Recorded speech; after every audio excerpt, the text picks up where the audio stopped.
दोनों युद्ध में भगवती काली खड़ी हुई थी। महाकाल ने जहां पर समाधान किया, शंखचूड़ और जगतजननों को मारा और भगवान विष्णु ने उसमें सपोर्टिव रोल अदा किया। अब ध्यान से सुनिएगा, अब ये बहुत जटिल है, 21वीं शताब्दी के लिए तो बहुत ही जटिल है। नहीं जटिल है कि जिस देश में शालिग्राम को नारायण मान के पूजा जा रहा है, अब उस देश में अगर बाबा जी को कुछ गड़बड़े कर दे रहे हैं तो फिर जेल में डालने क्या जरूरत है?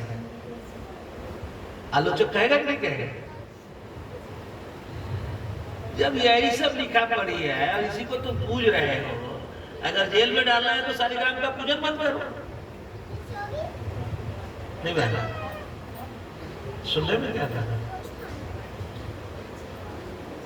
इसको जो सुनेगा, जो इसको समझेगा, उसके दिमाग में सहज बात आएगी कि नहीं आएगी कि अच्छा एक बात और बता दें आप, कुछ साधुओं के भी मिजाज में, कुछ पाठकों के भी मिजाज में इसमें गलत हम लेते हैं। अगर श्रवण कीर्तन और मनन, पुराण में लिखा है श्रवण करें कीर्तन करें। कीर्तन का अर्थ है नाम संकीर्तन, कीर्तन का अर्थ है कि भगवान के गुणानुवाद करना। जैसे आपने जो सुना उसको जाकर के, जो आपको यहाँ पर कीर्ति प्राप्त हुआ, जस प्राप्त हुआ, उस जस को जाकर के लोगों के बीच शेयर करना कीर्तन है। आपने ये सुना, आपको कोई बात अच्छी लगी तो अपना फीलिंग शेयर करना कीर्तन है। केवल कीर्तन काली दुर्गे राधे से हम ये भी है, लेकिन यही है ऐसा नहीं है। और कल की कथा में मैंने निवेदन किया था कि मोटे तौर पे पहली दृष्टि में श्रवण कीर्तन और मनन में एक मोटा अंतर है कि श्रवण और कीर्तन में अगले आदमी की जरूरत है, दूसरे की जरूरत है। अब मनन में किसी की जरूरत नहीं है। श्रवण करेंगे तो किसी से सुनेंगे, कीर्तन करेंगे तो किसी को सुनाएंगे, है ना? लेकिन मनन में किसी की जरूरत नहीं। और अपने फाइनल अर्थ में मनन क्या है और श्रवण और कीर्तन क्या है? वास्तव में जो श्रवण है उसमें किसी की जरूरत नहीं है, आत्मा की आवाज सुननी है। जो भगवान की आवाज है, नारायण की, जो परमात्मा की, उसको सुनना है और अपने सच मन को, अपने मन को सुनाना है।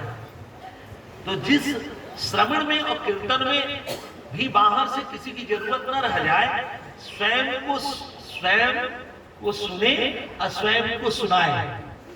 वो स्वामी तुलसीदास जी लिखते हैं, सुन रे सठ मना।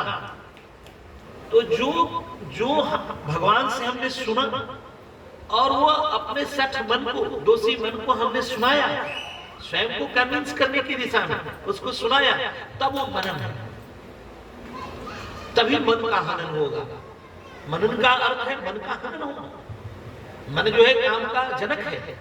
कामदेव का नाम एक मनोज है, मनोकामना कहते हैं। तो काम को गीता में भगवान कहते हैं शत्रु है तेरा, अंतिम शत्रु काम है, तेरे हृदय में है, इसको मार। तो काम रूपी शत्रु को जड़ से खत्म करने के लिए मन को मारना होगा। अब मन को मारना होगा और मन को मारना ही मनन है। और मन को मारना कैसे होएगा? जब स्वयं अंदर भगवान को सुनेंगे और सुनकर, आत्मा की आवाज सुनकर और मन को सुनाएंगे। तो केवल श्रवण कीर्तन नहीं, मनन भी करना है। नहीं, अब ध्यान से सुनिएगा दोनों। अब इसमें तो आरोप आ गया है, बहुत मोटा आरोप लगा दिया।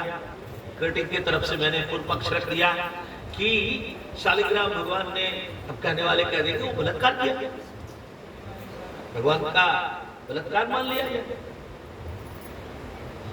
मुंह काला करना मतलब बलात्कार, उसी को आप चाहे जो कहिए। अगर भगवान ही जिस देश के ऐसे हैं तो उस देश के आदमी गड़बड़ हो जाए, उसके सुनने वाले फॉलोअर्स अगर गड़बड़ हो जाए, बहुत बड़ी बात है। ध्यान से सुनिए। देखिए, दैविक तंत्र में कथा जो है कंसेप्चुअल है, मानने की है, और फिजिकल वर्ल्ड में कथा जानने की है, समाज के स्तर पर। और स्वयं के स्तर पे कथा जीने की है। जब कथानक के प्रत्येक पात्र आपके अंदर घटित होने लगे तो जीने की कथा और आध्यात्मिक कथा, तो कथा इंडियन इंजीनियरिंग और इंडियन मैनेजमेंट को लेकर के। अब कथा में ये जो जलंधर है वो शिववंश से है और जो वृंदावन है वो पार्वती अंश से है।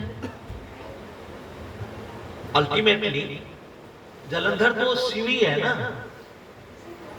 और पार्वती जी वृंदा है।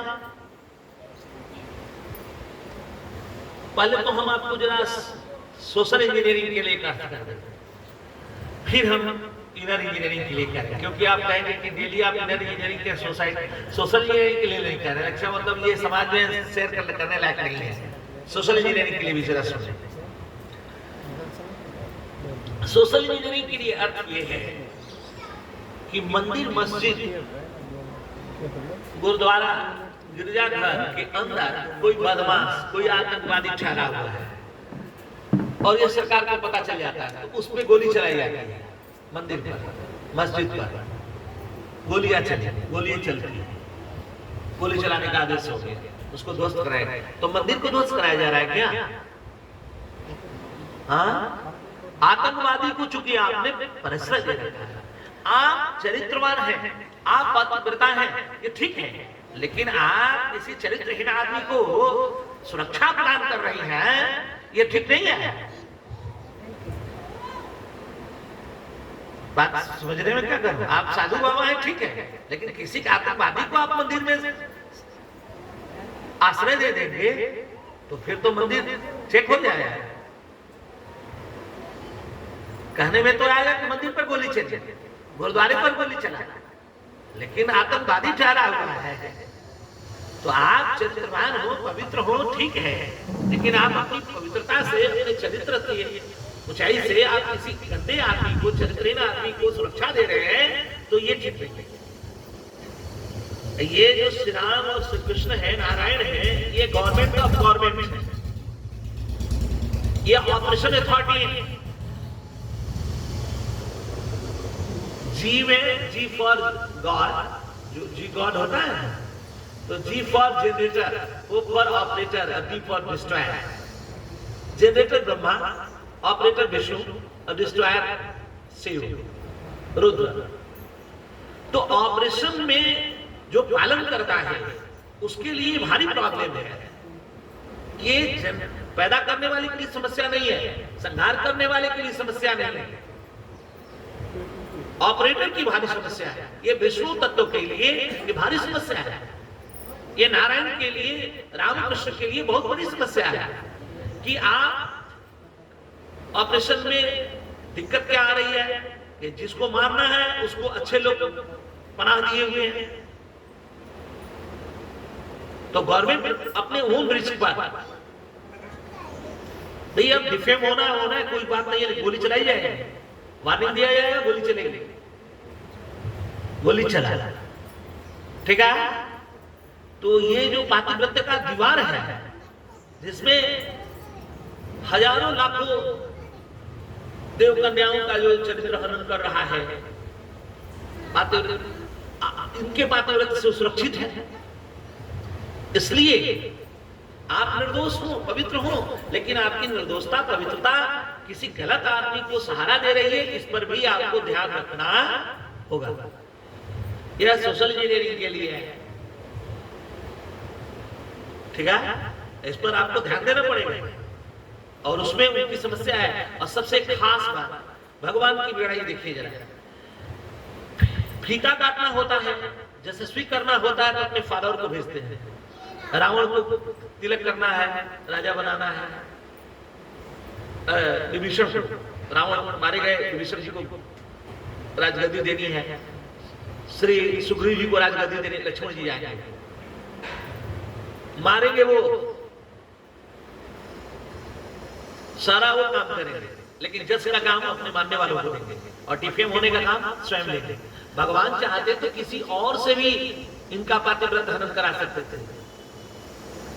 पूर्व प्रेरक रघुवंश मणि किसी को भी प्रेरणा करके और इनको, इनके पातिव्रत का हनन करा देते, नहीं करा सकते थे, लेकिन भगवान अपमानित होना होता है, अब जिसको प्राप्त होना है तो खुद को आगे करते हैं। आपको याद है वैकुंठाधिपति सहन कर रहे थे, सनक सनातन संत कुमार आए, जय विजय ने डंडा लगा दिया, नहीं जाना देंगे, सो रहे हैं, उन्हें शासित कर दिया, 3 जन्मों में राक्षस होएंगे। तो वो जो उनकी नींद खुली और आए भगवान, हाहाकार मचा। तो भगवान ने हाथ जोड़ करके उन ब्राह्मण देवता से कहा, जो ब्रह्मा के मानस पुत्र है सनक सनातन संत कुमार, भगवान इन लोगों ने जो कुछ भी भूल की है वो मेरी भूल मान के मुझे दंडित करें, क्योंकि on the behalf of my self खड़े हैं मेरी तरफ से। तो अपमानित होना होता है तो भगवान, और सम्मानित करना होता है तो भक्तों को। ये भगवान की भगवत्ता है, ये भगवान के साथ है। अब हमारे यहाँ मालिक क्या करेगा, जेल जाने की बारी आएगी तो नौकर भेज देगा, तेरे बच्चों के खाने पीने की व्यवस्था करेंगे, तुम ही चले जाओ मेरी तरफ से जेल। यहाँ पर जो सुपार स्टेटस के लोग जो है, ये कथा अगर सुने रहते तब पता चलता। सुने तो जो सामाजिक जटिलताएं हैं, जो फिजिकल वर्ल्ड में जटिलताएं हैं, उसका ऑपरेशन कैसे कथानक कर रही है, उसका समाधान का सॉल्यूशन का रास्ता कैसे बना रही है, वो देखते ही बनता है। आपका निर्दोष होना, पवित्र होना, अच्छा होना ही पर्याप्त नहीं है। आप गलत आदमी को सहारा देंगे तो आप चेक हो जाएंगे। एक बात ध्यान रखिए, इस कथा से आपको ये बात सीखनी है, चाहे कितना भी गवर्नमेंट को रिस्क लेना पड़े, वो लेना ही पड़ेगा। एक ये बात हो। अच्छा, भगवान को पूजने का कारण कैसे बन गया, जरा सुनिए। पहले तो ये जानिए कि भगवान कोई और नहीं है। वृंदावन के इसमें शंकर जी और विष्णु जी दोनों एक ही हैं।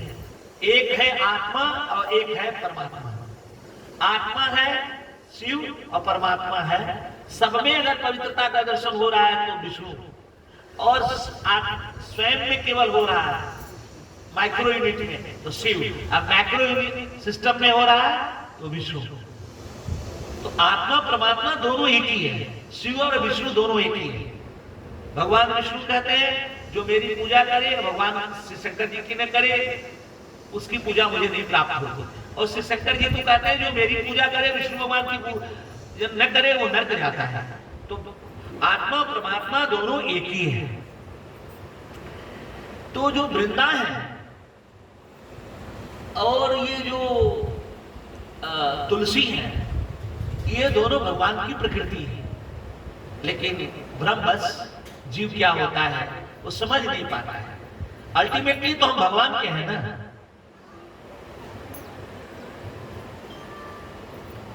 हम किसके हैं? वो कोई जो नारायण है, विष्णु है, वो आत्मा को रिप्रेजेंट कर रहे हैं इस कथानक के अंदर। वो कोई पंचभौतिक शरीर वाले नहीं हैं। हम भूल गए हैं कि हम उसके हैं, लेकिन उसे पता है कि हम उसके हैं। तो वो अपने ओन रिस्क पर ना चाहते हुए भी हम उसको अपमानित भी कर रहे हैं, उसको हम दुत्कार भी रहे हैं, उसको हम ब्लेम भी कर रहे हैं, फिर भी वो हमको अपना रहा है।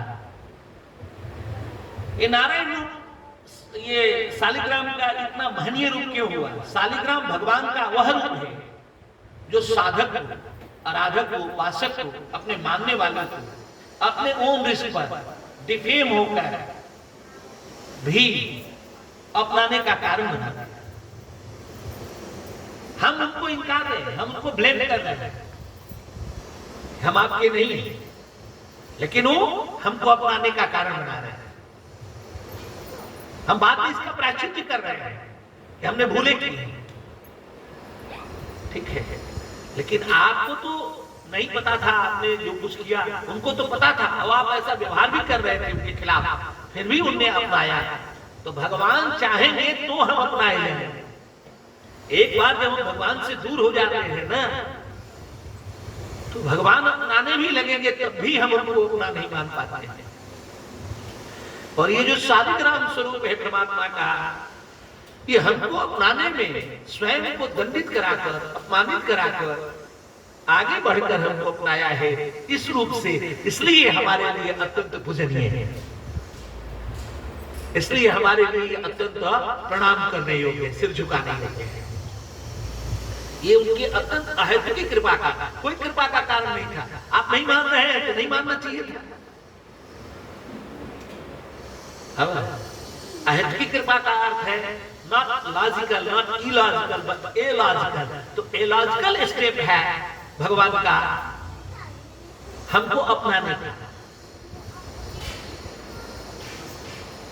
किसी भी तरह से परमात्मा चाह रहे हैं कि आप उनके हो जाए, आप मुख्य धारा से जुड़ जाए। हमको एक ही प्रार्थना करनी है इस पूरे कथानक से, शालिग्राम को ध्यान में रखकर कि हे भगवान, जिस तरह से शालिग्राम रूप से आप भगवती श्री वृंदा जी को, भगवती श्री तुलसी जी को अपनाए हैं, अगर हमसे कभी भूल हुए, हम दुनियाई संबंधों को ही अपना मान के चलने लगे और अपने साधन भजन का खूब गर्व करने लगे, और जिसके लिए साधन भजन हो रहा है और जिसकी तरफ से हो रहा है और जिसके लिए हो रहा है उसको भुला देवे, तो हे प्रभु, जिस तरह से आपने अहद की कृपा करके न होने जैसी कृपा भी आप करके अपना के और श्री वृंदा जी और श्री तुलसी जी को अपनाए हैं, ऐसे ही हमको भी अपनाइएगा। हमारी भी सब जीवात्माओं को अपना करके आप तभी अपने से जोड़ सकते हैं, तभी आप हमको मुख्य धारा में ले सकते हैं। हमको तो आज के दिन में पता भी नहीं है कि हमारा अपना कौन है, हम किसके हैं और हमारा कौन है। सुन रहे हैं, ये तो आपको पता है और आप ही कृपा करेंगे अपने सगुण साकार लीला से, सगुण साकार होकर तभी हम आपसे अपनाए जा सकते हैं, अन्यथा हम नहीं अपनाए जाए। हम बहुत दूर हो गए, हम बहुत दूर हो गए अपने बुद्धिमानी से, अपनी समझदारी से, अपनी उपस्थिति से, अपने तर्क से हम बहुत दूर हो गए। तो हमें क्षमा करके, न चाहते हुए भी हमारे दोषों को समाप्त करते हुए अपने में हमको अपनाने का कारण बनाए। तो भगवती श्री वृंदा जी और श्री तुलसी जी को जैसे भगवान ने अपनाया, ऐसे ही जलंधर और